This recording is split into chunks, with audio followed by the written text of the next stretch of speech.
Tout le monde peut un jour, plus ou moins, tomber dans une situation de violence conjugale.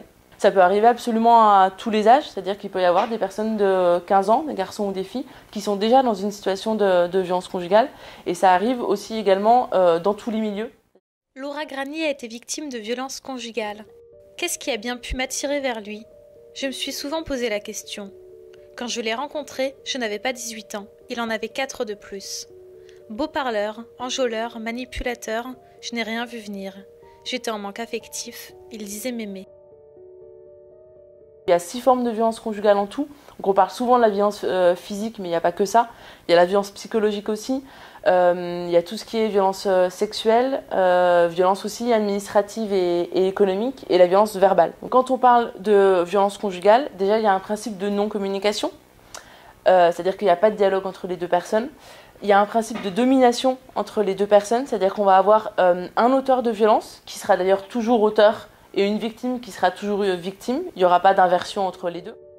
Il rentre du travail de plus en plus tard, traîne dans les bars. Très souvent alcoolisé, il faut que je sois à sa disposition, le servir à table, faire sa vaisselle. Sa violence monte de mois en mois. Pour une mauvaise journée au travail, une altercation dans un bar, tout est de ma faute. Dans les violences conjugales, c'est pas un acte violent et point barre et il se passe plus jamais rien. Ça va être un acte violent et puis 6 mois après un deuxième et puis un troisième jusqu'à ce qu'on arrive dans une situation de violence conjugale où il peut y avoir des actes violents tous les jours. Mes collègues ne me comprennent pas. Pourquoi je reste, subis et ne pars pas ? Ils me terrorisent, mais j'ai peur de partir. Si jamais il te passe par la tête de me quitter, je te flingue. Où irais-tu, ma pauvre fille ? Tu n'as personne. Et si jamais on est dans une situation de violence conjugale qui est déjà entre guillemets installée et qu'on souhaite pour le coup arrêter cette situation-là, mais qu'on a peur ou qu'on se pose tout un tas de questions ou tout ça, ça peut être intéressant de préparer un futur départ. Je pense notamment par exemple à des dépôts de main courantes ou ce genre de choses, ou des certificats médicaux par exemple, qui ne servent pas forcément directement, mais attester qu'on a eu des coups où on a été violenté psychologiquement et tout ça. C'est important de le faire parce que si un jour vous voulez faire une démarche et que vous n'avez pas de certificats médicaux, malheureusement la justice aura un peu de mal avec ça. La sonnette d'entrée retentit.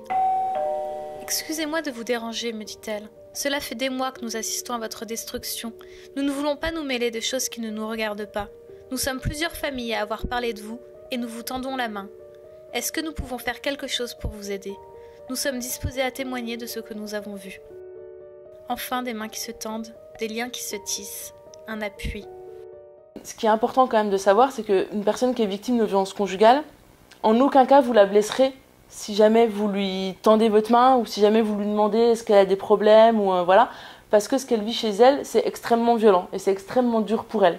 Donc au pire, la seule chose qui peut arriver, c'est qu'elle vous ferme la porte à la figure en disant non, mais j'ai aucun problème, voilà, très bien. Donc au mieux, elle vous dit oui, j'ai un problème, au pire, elle vous dit non, j'en ai pas.